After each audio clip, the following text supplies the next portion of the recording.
Hello students, welcome back to Education on Cloud. So till now we have almost completed 3 chapters. So today let's start with chapter 4, and the chapter name is Quadratic Equation.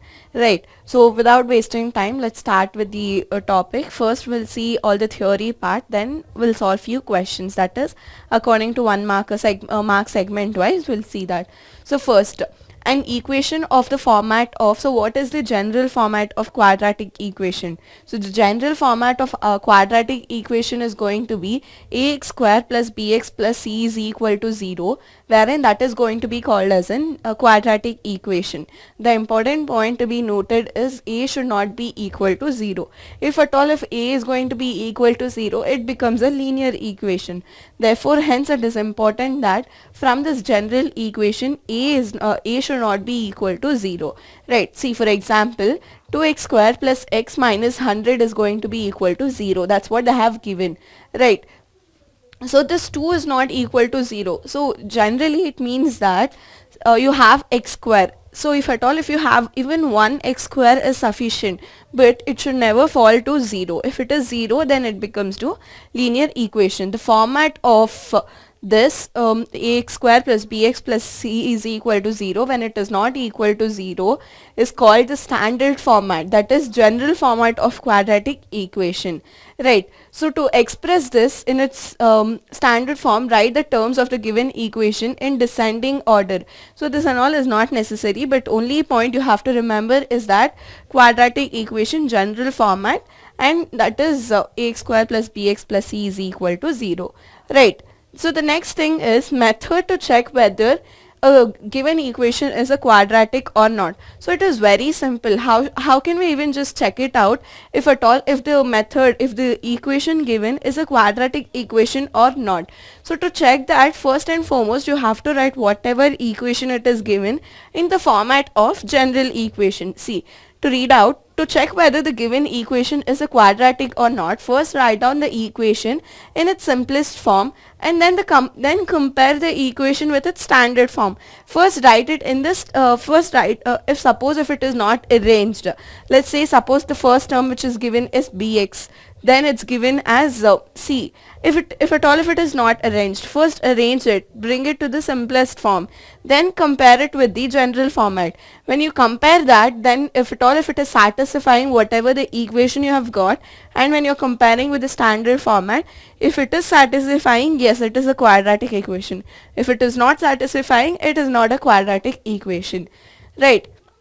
Solutions or roots of a quadratic equation. So what are the solutions and roots? So it is very simple. All the values of variable which satisfy the given quadratic equation are called roots or zeros or solutions. So what does this mean? See, when you are solving an equation, final answer you will get something x is equal to some answer.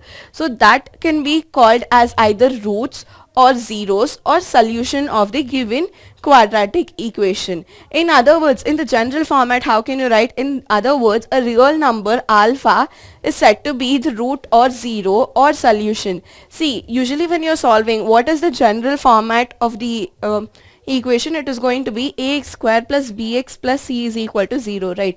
This x, for this x you'll be having one value, right? So that is going to be represented with the letter alpha. That is what they have been given over here. So how many roots or solutions or zeros can a quadratic equation have? At most, that is maximum, it can have 2 solutions. Right, that is one over here or one over here. That is, it can maximum have 2 solutions. See, any quadratic equation can have at most 2 roots. Clear? Method to check whether the given value is a solution of the given quadratic equation or not. So how are we going to find out if the given value of the solution, let's say suppose x is going to be equal to 2. So how can I just tell that this x is going to satisfy if this is the exact solution for my given quadratic equation or not?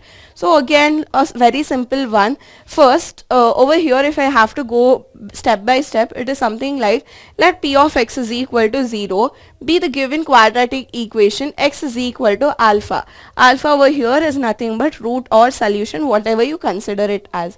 be the given value of x. So this x is going to be equal to alpha, right? So to check whether if alpha is going to be the solution or what, first you have to write given equation in the format of Tx is equal to 0. Then wherever you have this value of x, just put the value of a. That is, suppose let's say 2x square plus 4x minus 5 is equal to 0. Let's say this this is going to be my equation, and if I considered my root as 1 minus 1, if at all if I consider this minus 1 as my root, I just have to simply substitute in the place of x as minus 1. So how will I know if this minus 1 is my exact root or not? If at all if this LHS and RHS is equal to 0, then I can tell that minus 1, the root whichever I have considered, is going to be my solution. Clear? So what is the next one? Method to determine an unknown constant in a quadratic equation when its solution or roots is given. See, you have to find out one part which is known as given. You have to, using that, you have to find out the unknown part. So what is the known part over here? Solution or root is being given to us. From this you have to find out the constant. So sometimes given quadratic equation involves one unknown constant, that is you have this c which is just like c other than the number, right, and its solution or the root is given, that is alpha is being given. Then to find out the value of unknown constant, we put the value of root. So to find out the constant, to find out the unknown part, if we just substitute using this known part, that is when you will be finding this unknown part, right? Similarly, if at all if both the roots have been given, and see, two unknown constants are there and both the roots are given. So how do we solve at this condition? So first, in first step, take one root and solve for the equation. You'll get one equation. Similarly, consider another root and consider the other equation. So now you'll be having two equations, right? Solve for this two equation, then you'll get the required unknown constant. Clear? Solution of a quadratic equation by factorization. So by factorization, so how many methods are there to solve this quadratic equation? Basically you have two methods. One is factorization method and one is using formula method. So formula method will come for first and foremost, factorization method. So how do we solve this? Let's consider one equation. So equation is going to be 2x square plus x minus 6 is equal to 0. Let's consider this equation and understand how to solve this factorization method. So when we go step by step, write the given equation in standard format. Is my equation in standard format? Yes, it is in standard format. And find the value of a, b and c. From this given equation, I can write a is equal to 2, b is equal to 1 and c is equal to minus 6. Right. Next, step 2. Find the product of a and c and write it as a sum of two factors such that, see, in a sentence you will not understand. I will explain you. So a and c first product is what you have to consider. That is 2 into 6. 2 6 times is going to be equal to 12. Right. Now you have to write such that you have to write in product of primes. It not necessary product of primes.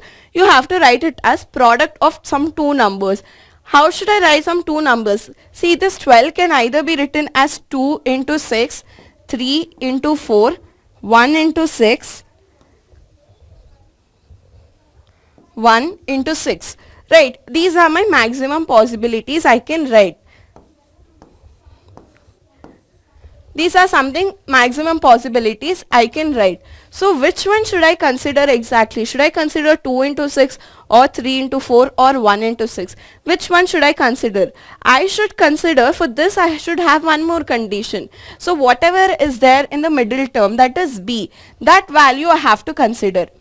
Right. So I have 1 over here. When I multiply, I have, when I add or subtract something between these two numbers, which two numbers you have to, this is one pair. So either 2 and 6 should be taken at one shot, either 3 or 4, or 1 and 6.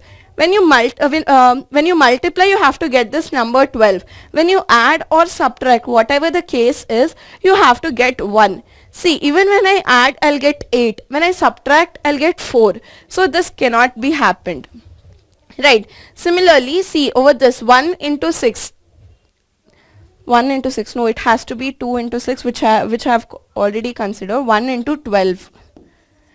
So 1 into 12, when I add, I'll get 13. When I deduct, I will be getting 11. So even this is not possible. So we have only one option, which is going to be 3 into 4.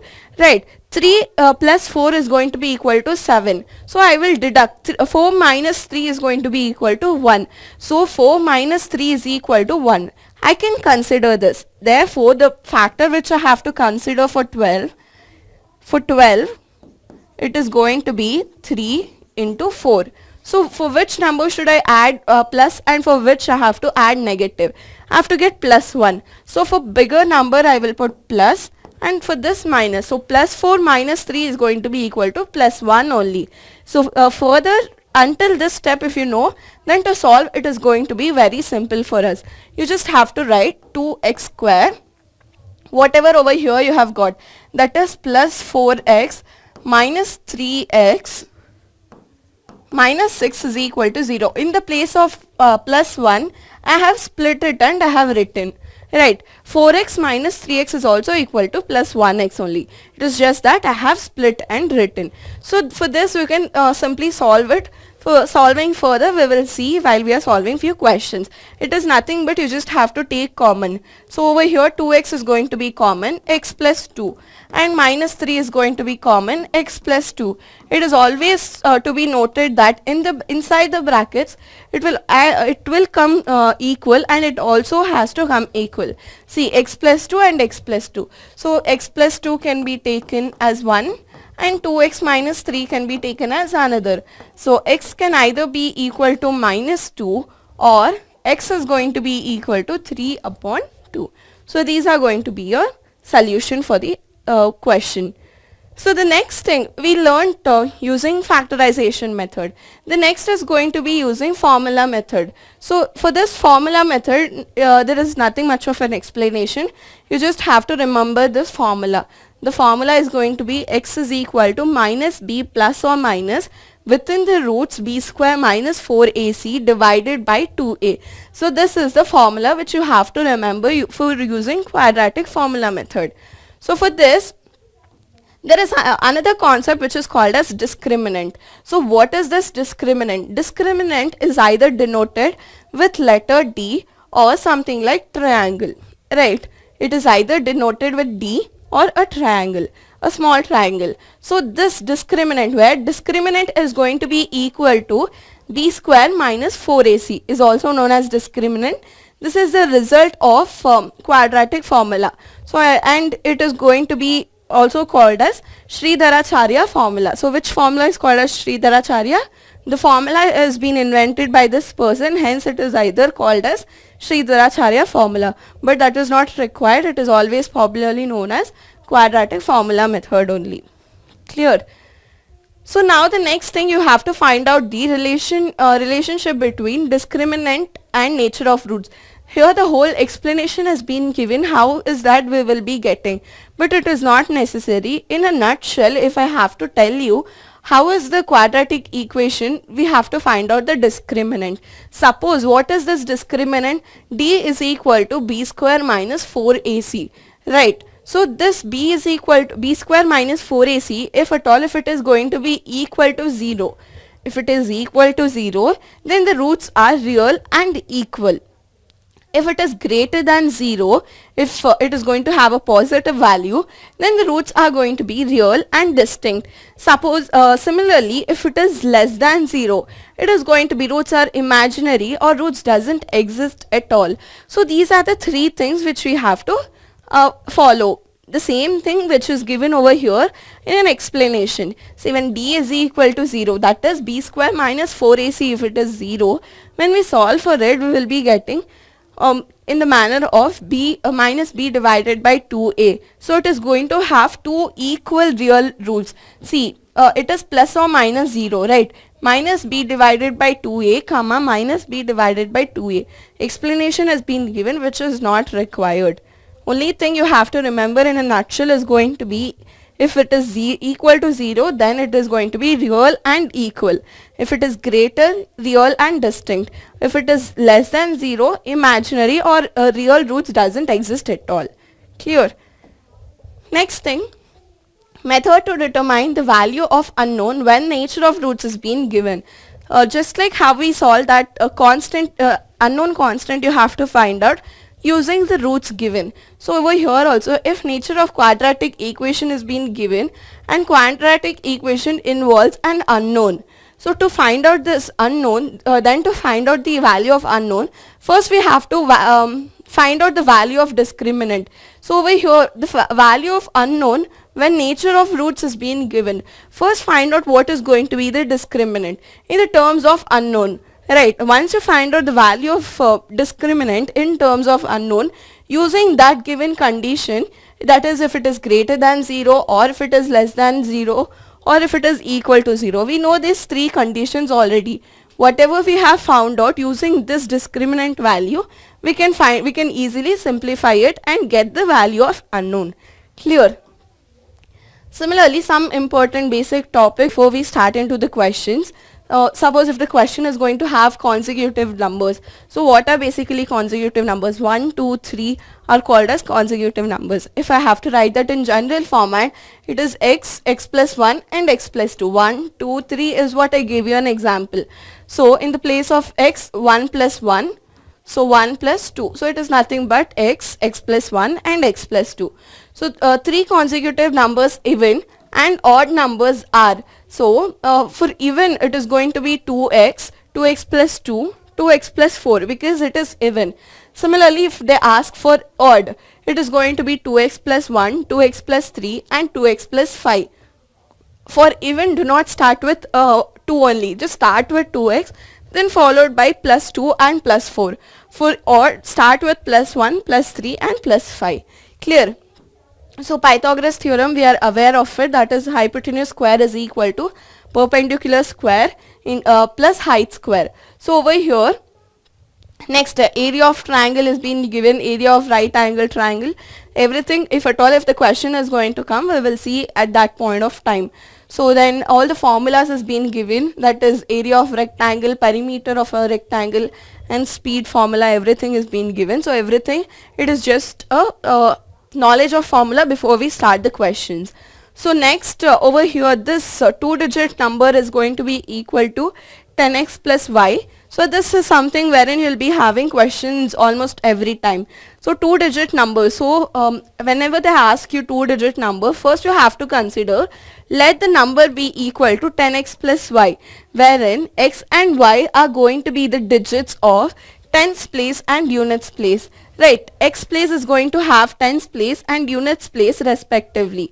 Then on reversing, suppose that there is a question wherein on reversing you will get a certain digit. So what will be the new number if you reverse? This y will take the place of x and this x will take place of y. So when you are reversing, the number you will be getting is 10y plus x. Clear? And similarly, you have a question on speed also. We will see that when we come to 3-marker question. So let's start with few questions.